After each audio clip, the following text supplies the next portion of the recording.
on number 3, you'll notice we are going to be going back to tip number 1, where we are given a list of answers, and we're going to kind of plug and chug until we find ones that match the correct answer. So when we do this, we're going to be plugging in numbers with the hope that the answer is 0. If the answer is not 0, then that means it does not work. Keep in mind the absolute value bars, okay? Everything's going to be positive. So if you plug in a positive number, it stays positive. If you plug in a negative number, it becomes positive. So think about that when you're going through this problem. Remember, you're going to be starting with the middle. So you're starting with plugging in h, which is plugging in 1 for x, seeing if it equals 3. Then plugging in 3 for x, seeing if it equals, plugging in 1 for x and seeing if it equals 0, and then plugging in 3 for x and seeing if it equals 0.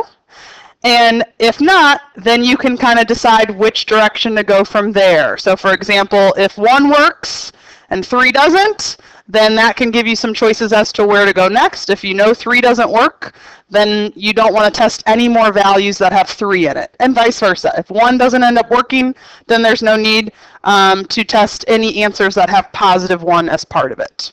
Okay, so go ahead and take a few minutes to go through that, and then we'll go over the answer together.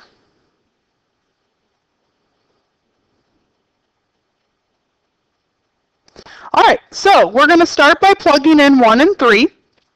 So first, if I plug in 1 for x, it will look like this. And we want to see what that equals. So remember, the absolute value of 1 is 1. We're going to still square that. The absolute value of 1 is still 1, so this is really 2 times 1 minus 3. So 1 squared is 1, plus 2 times 1 is 2, minus 3, and then that does give us 0. So we know that 1 for sure works. So I'm going to go ahead and circle this 1 as a reminder to myself that 1 does work. Okay, now we're going to do the same thing. We're going to test 3.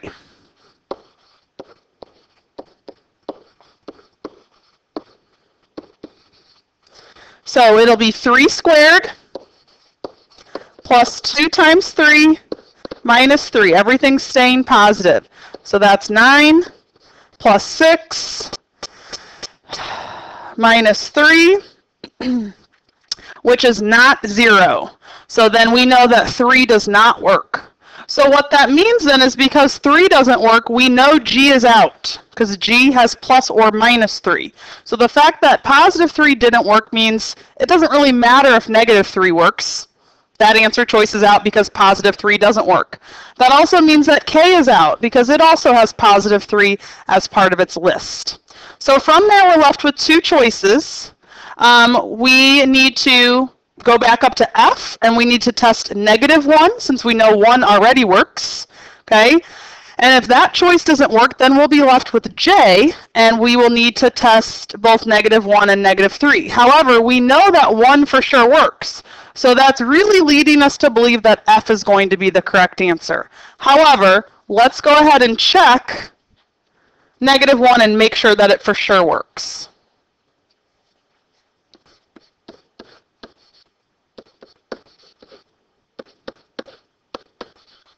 So the absolute value of negative 1 is positive 1, and that is squared.